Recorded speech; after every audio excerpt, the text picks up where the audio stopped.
Hello students, today we are going to revise the old topic phrase and its types. So first we'll see in this video what is a phrase and the examples of phrase, and then we'll see the types of phrases. So now let's get started. So topic for today is phrase and its types. So the definition of phrase is a phrase is a group of words that doesn't express a complete idea because it does not have a subject and a predicate. Yes, so phrase क्या होती है? phrase शब्दों का समूह होती है and that doesn't express a complete idea. Why does it not express the complete idea? वो क्यों पूरी बात को एक्सप्रेस नहीं कर पाता है? इट मीन्स फ्रेज क्यों नहीं पूरी बात को एक्सप्रेस कर पाता है? Because it doesn't have a subject और अ प्रेडिकेट. उसमें क्योंकि कोई सब्जेक्ट नहीं होता है, कोई प्रेडिकेट नहीं होता है, and a sentence is incomplete without subject और प्रेडिकेट. सो फ्रेज क्या होता है? ग्रुप का शब्दों का समूह होता है जिसमें ना ही सब्जेक्ट होता है, ना ही कर्ता होता है, ना ही प्रेडिकेट होता है. Now comes the types of phrase. Phrase के टाइप्स क्या हैं? Students, there are many types of phrases, but in your course we'll cover only 4 types of phrases which are given in your book also. So the first is noun phrase, second verb phrase, adjective phrase, and adverbial phrase. So children, you may remember that somewhere or the other these are the parts of speech. ये parts of speech के ही part हैं. How we may remember that parts of speech 8 तरीके के होते हैं और उन 8 तरीकों में these 4 types also come, like noun, adjective, verb and adverb. So basically these types of phrases are based on parts of speech. Now one by one we'll see each type of phrase. So what is noun phrase? Noun phrase क्या होता है? It is just a noun or a pronoun. It may contain extra words that talk more about the noun. So noun phrase क्या होते हैं? एक तरीके का noun होता है और प्रोनाउन भी होता है. It means it works like a noun और प्रोनाउन. बट इसमें डिफरेंस क्या होता है नाउन और प्रोनाउन से? अंतर ये होता है नाउन और pronoun say that it talks more about noun. वो नाउन के बारे में एक्स्ट्रा बातें बताता है. राइट, सपोज इफ़ आई से राम इज़ अ नाउन. ठीक है, so Ram it is a noun, but noun phrase में क्या होगा? नाउन के बारे में और ज़्यादा डिटेल नाउन फ्रेज देता है. Right, now comes it's example. Sorry, one more point is there in this page. ing part of verb can also be used in noun phrase. So जब भी verb में ing form को जोड़ दिया जाता है as a suffix, so इसको भी हम noun phrase की तरीके से इस्तेमाल करते हैं. How? Suppose मैंने कहा that बात करने की इंग्लिश होती है talk, लेकिन जैसे मैंने इसमें ing फॉर्म जोड़ दिया टॉकिंग. सपोज़ मैंने एक सेंटेंस बोला talking to him is a hassle for me. उससे बात करना बहुत ही आफत की बात है, बहुत ही उलझन की बात है.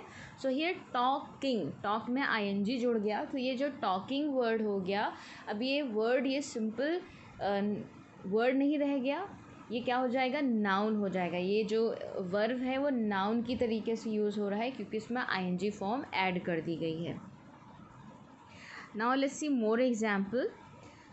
Number 1, your little sister is older than me. The head chef made samosas and sauce. Shopping of groceries is only possible nowadays. So here in these example if you see your little sister, ठीक है, तो यहाँ पर sister है noun, लेकिन उसमें और extra उसमें इन्फॉर्मेशन दे दी है योर लिटिल ने, तो यहाँ पर योर लिटिल सिस्टर क्या हो जाएगा? एक नाउन फ्रेज. फिर है the head chef. The head chef, अब देखिए शेफ़ क्या होता है, रसोइया जो खाना बनाता है। बड़े बड़े होटल्स में हम रसोइयों को शेफ़ बोलते हैं। They are well paid also.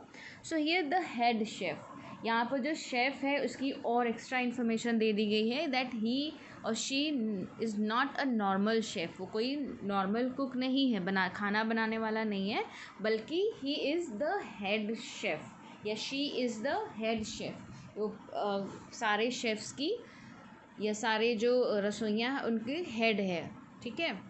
Number 3, shopping of grocery is only possible now a days. So here shop का मतलब होता है दुकान, और शॉपिंग करने को भी हम शॉपिंग कहते हैं, शॉप कहते हैं। यहाँ पर शॉप में आईएनजी फॉर्म जोड़ दिया, यानी शॉपिंग करना ग्रॉसरीज़ की ही आजकल पॉसिबल है, यानी आजकल सिर्फ ग्रॉसरीज़ की ही शॉपिंग की जा रही है, ठीक है। तो यहाँ पर शॉपिंग क्या हो जाएगा, नाउन फ्रेज़, अंडरस्टूड। यहाँ पर जो शॉपिंग ऑफ ग्रॉसरीज वर्ड है एक तरीके से सब्जेक्ट, एक तरीके से नाउन की तरीके से यूज़ हो रहा है। Now will see the other type of the phrase, verb phrase. Now verb का मतलब होता है एक्शन या क्रिया। Verb phrase, it means this verb phrase contains the verb. It can be either a main verb or a main verb with an auxiliary verb, right? अब यहाँ पर it contains यानी इसमें क्या क्या शामिल होता है। First thing, it talks about verb, ये क्रिया के बारे में बात करता है। and it can be either main verb. Now children, if you make a sentence, if you form a sentence, there are more than one verb, वहाँ पर एक से ज़्यादा तरीके के वर्ब्स होती हैं। कैसे, एक तो मेन वर्ब होती है जो मेन काम को बताती है, एंड दूसरी होती है ऑक्सिलरी यानी हेल्पिंग वर्ब, यानी सहायक क्रिया, यानी जो क्रिया की सहायता करे उसको हेल्पिंग वर्ब बोलेंगे या ऑक्सिलरी वर्ब बोलेंगे। सपोज़ मैंने कहा तुम यह काम कर सकते हो, तुम रीडिंग कर सकते हो, राइट, या तुम पढ़ सकते हो। So you can read the book, तुम बुक पढ़ सकते हो, you can read the book. अब चिल्ड्रन यहाँ पर रीड, पढ़ना एक मेन काम हो गया, मेन वर्ब हो गया, एंड कैन क्या हो गया, कैन हेल्पिंग वर्ब हो गया, ठीक है। पढ़ सकते हो, यहाँ पर पढ़ सकना, तो सकना, सकते हो या सकते हैं की इंग्लिश होती है कैन, और कैन एक हेल्पिंग वर्ब है। तो यहाँ पर हो गया मेन वर्ब पढ़ना एंड हेल्पिंग वर्ब कैन। सो यहाँ पर जो वर्ब फ्रेज होता है either it talks about the main verb or the auxiliary verb of the sentence, जो सेंटेंस में हेल्पिंग वर्ब होता है उसके बारे में बात करता है। Let's see 2 examples. I learn 5 new words, मैं 5 नए शब्द याद करता हूँ। Now here if you see learn, right, so learn क्या हो जाएगा यहाँ पर, main verb. We are playing in the garden, ठीक है।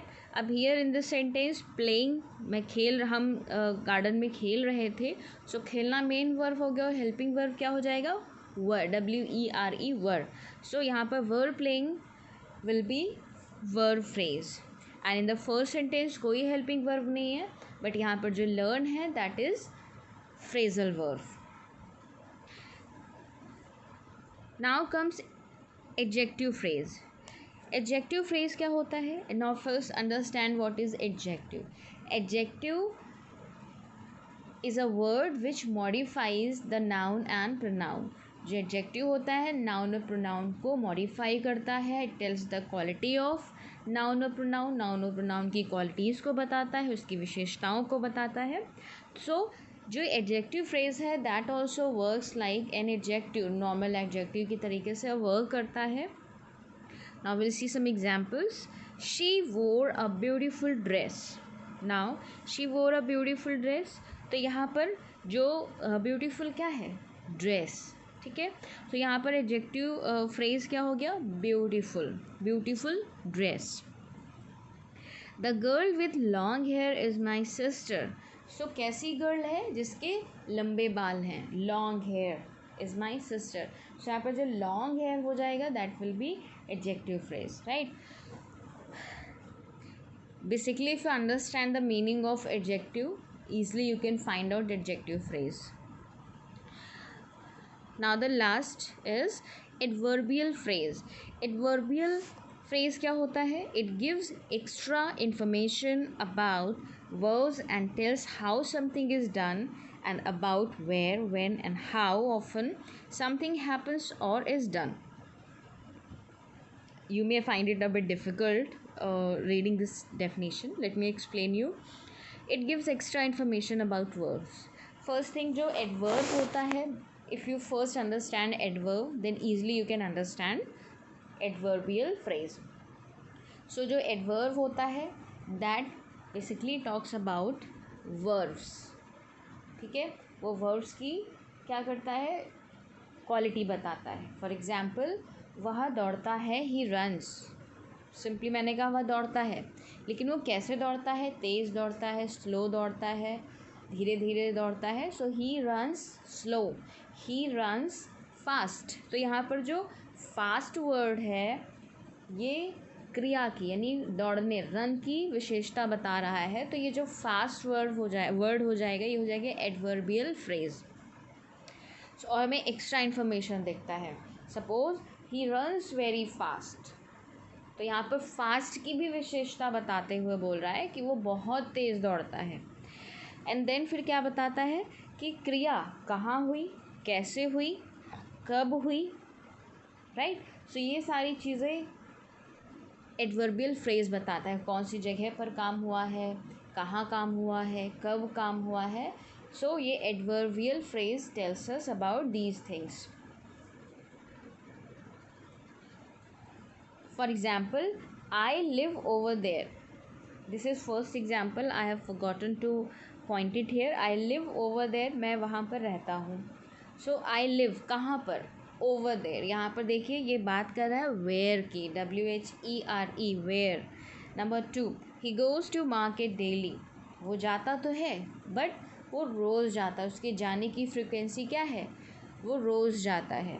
My father rides bike with great care. वो बाइक कैसे चलाते हैं? विद ग्रेट केयर यानी हाउ. ठीक है, काम कैसे होता है यानी मैनर. क्या मैनर है, क्या तरीका है काम करने का.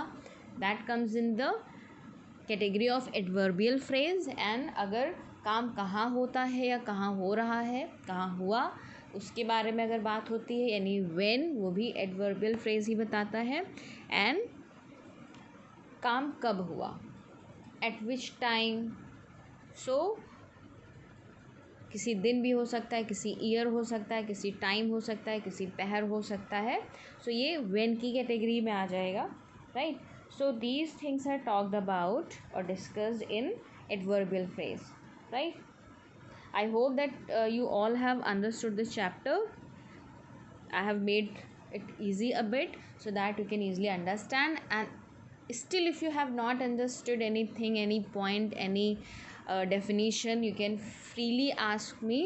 You can make messages, you can call me up, but always remember this is your right to get your doubts cleared by your teacher, right. So thank you children.